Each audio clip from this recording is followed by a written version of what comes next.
Hello, friends, and welcome to English Accenta, the place where learning English becomes simple, powerful, and life-changing. Every word you learn here is a step towards confidence, success, and new opportunities. Remember, English is not just a language, it's a key that can open doors to your future. So stay with me, practice daily, and together, we'll make your English strong, clear, and unstoppable.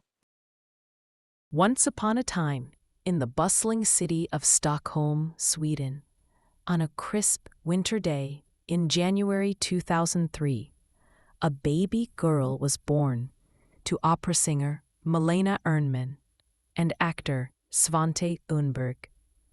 They named her Greta. Little did they know that this child, with her wide eyes and quiet demeanor, would grow up to shake the world awake to the perils of climate change. Greta's early years were ordinary enough, filled with the sounds of her mother's arias and her father's stories from the stage. But beneath the surface, Greta was different. She saw the world in stark contrasts, her mind a whirlwind of thoughts that often left her overwhelmed. By the age of 8, in 2011, Greta stumbled upon a documentary in school about climate change. The images of melting ice caps, starving polar bears, and flooded villages seared into her young mind. Why isn't everyone talking about this? She wondered aloud to her teacher. The response, a shrug and a change of subject, only fueled her confusion. Night after night, she lay awake, her thoughts racing like storm clouds. How could humanity ignore such a catastrophe? The planet was heating up, oceans rising, species vanishing, all because of human actions. Greta couldn't shake it off. As the years passed, the weight of this knowledge pressed down on her. At 11, around 2014, Greta slipped into a deep depression. She stopped eating properly, lost weight, and for a time ceased speaking altogether, a condition known as selective mutism. Her parents, worried sick, sought help. Doctors diagnosed her with Asperger's syndrome, obsessive-compulsive disorder, OCD, and the mutism. But Greta saw her Asperger's not as a disability, but as a superpower. It allowed her to focus intensely, to see through the noise and zero in on truths others ignored. "I don't see the world in black and white," she would later say, but sometimes that's exactly what's needed. Her family rallied around her. To help Greta cope, they began making changes at home. Svante gave up flying for his work, turning down international roles. Malena canceled tours that required air travel. They switched to a vegan diet, cycled everywhere, and reduced waste. These small acts weren't just for Greta. They were a family commitment to the planet. Inspired by her daughter's unyielding passion, Malena even wrote a book about their journey, Scenes from the Heart, which detailed how climate anxiety had reshaped their lives. Greta's recovery was slow, but transformative. By 2018, at 15, she had found her voice, not in casual chatter, but in action. Sweden was in the midst of a heat wave that summer, wildfires raging across the country, a stark reminder of the climate crisis. The general election was approaching, yet politicians barely mentioned the environment. Frustrated, Greta decided to strike. On August 20th, 2018, instead of going to school, she sat outside the Swedish parliament, the Riksdag, with a handmade sign, Skolstrejk för klimatet, School Strike for Climate. She vowed to stay there every Friday until Sweden aligned with the Paris Agreement's goals to limit global warming. At first, It was just Greta, alone with her sign, a thermos of tea, and her determination. Passers-by glanced curiously, some offering words of encouragement, others dismissing her as a truant teen. But Greta persisted. She posted about her strike on social media, and slowly the world took notice. Students in other cities joined her, skipping school to demand action.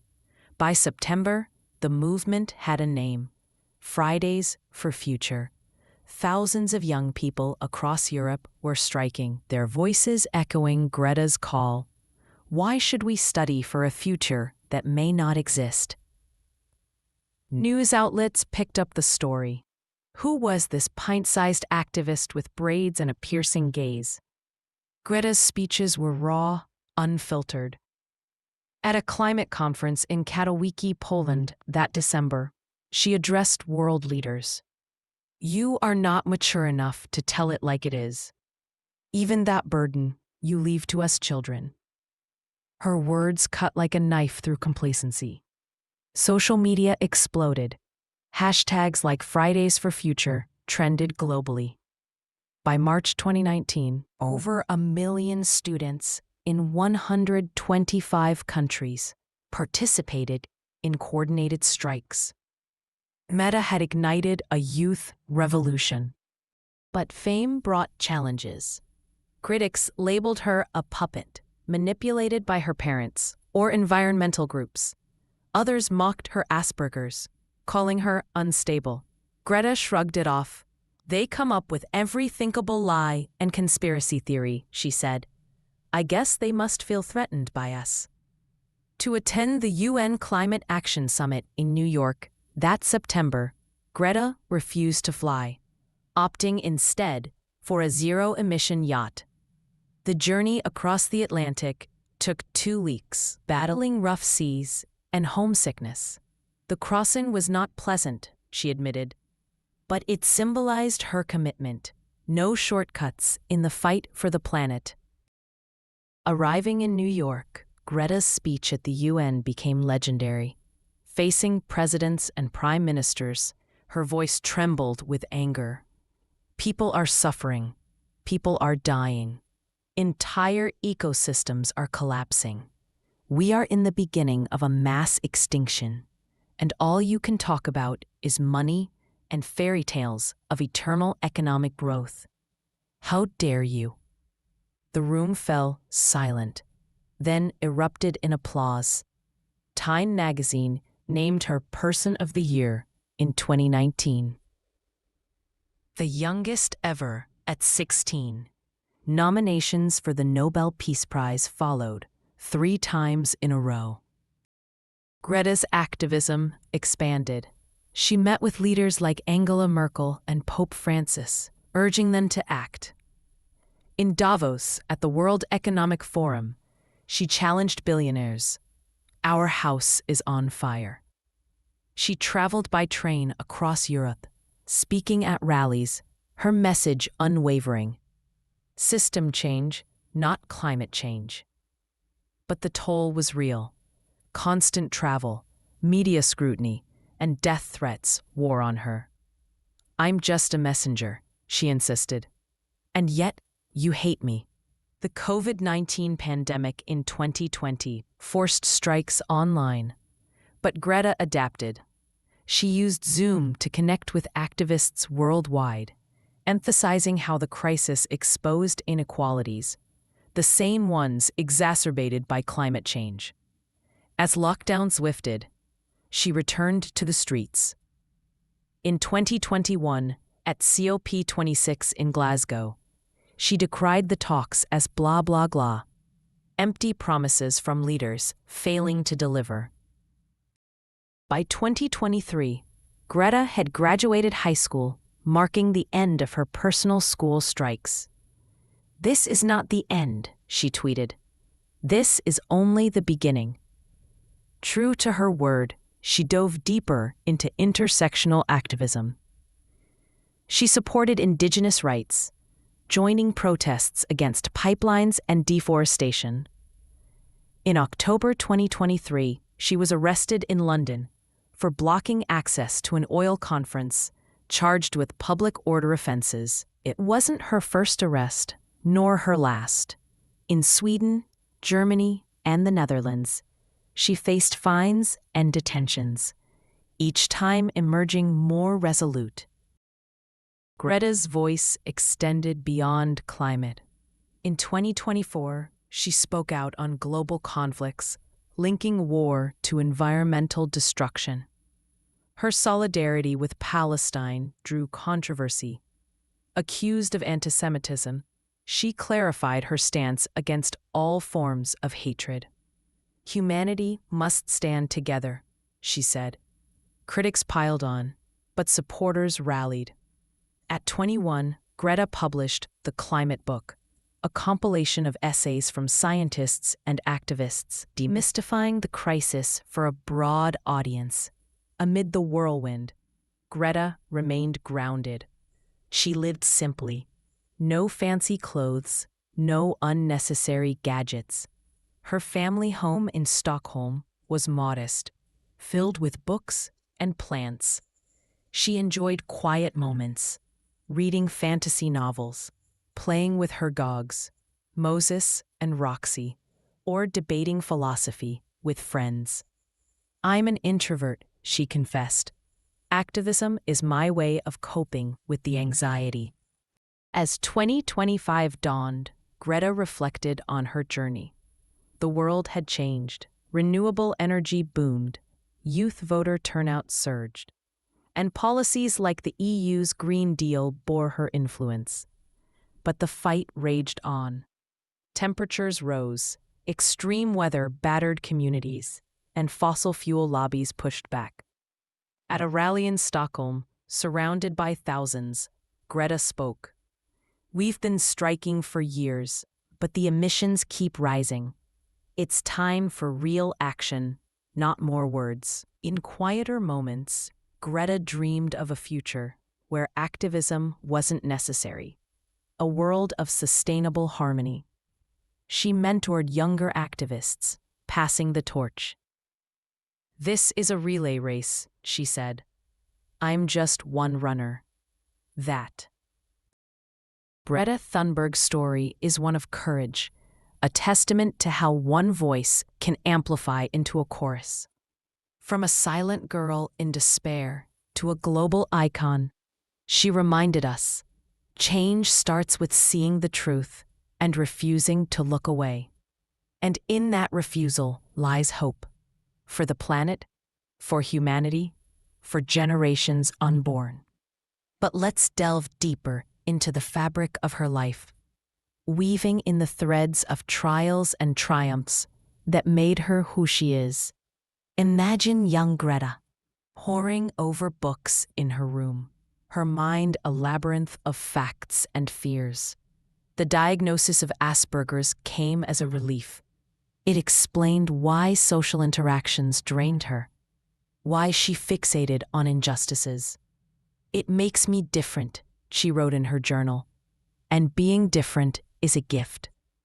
Her parents' careers in the arts exposed her to storytelling's power.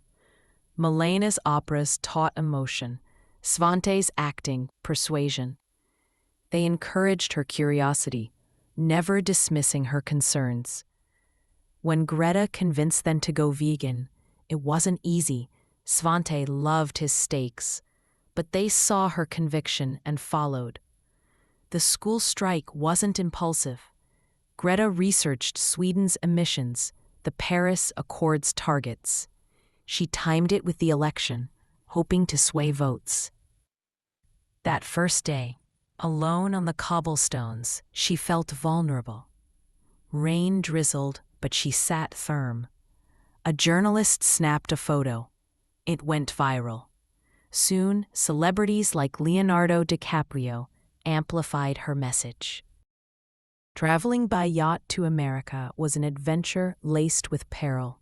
The Malaysia II, skippered by Boris Herman, faced hurricanes. Greta blogged, "Waves crash over us, but we're sailing for the future." In New York, amid cheers, she felt the weight of expectation. Her UN speech, rehearsed in her cabin, poured out unscripted fury. Criticism stung. Trolls online hurled abuse. Politicians like Donald Trump mocked her. "So ridiculous," he tweeted. Greta responded with wit. A very happy young girl, looking forward to a bright and wonderful future. Her humor disarmed detractors. In 2022, she faced personal loss. Her grandfather passed, but channeled grief into action. At COP27 in Egypt, she boycotted, calling it greenwashing. Instead, she organized street protests. By 2024, Greta explored academia, studying environmental science online. She collaborated on documentaries, her narration calm yet urgent. Arrests became badges of honor. In The Hague, blocking Shell's headquarters, she linked arms with activists, chanting for justice. Greta's influence rippled. Schools incorporated climate education. Companies pledged net zero. Yet she warned against complacency. "We're not even close." In this story, Greta isn't a hero in capes, but a human in hoodies, proving ordinary people spark extraordinary change. Her legacy? A world awakened, one strike at a time. To truly capture Greta's essence, consider the global ripple. In Australia, students struck amid bushfires. In India, amid floods. Greta's virtual talks inspired them. She met Malala Yousafzai, bonding over youth empowerment. Challenges mounted, burnout loomed. Greta took breaks, retreating to nature. "Forests heal me," she said. Her book royalties funded activism. In 2025, at the UN, she pushed for fossil fuel treaties. "History will judge us," she declared. Greta's story endures, a beacon in darkening skies, urging, "Act now, for tomorrow depends on it."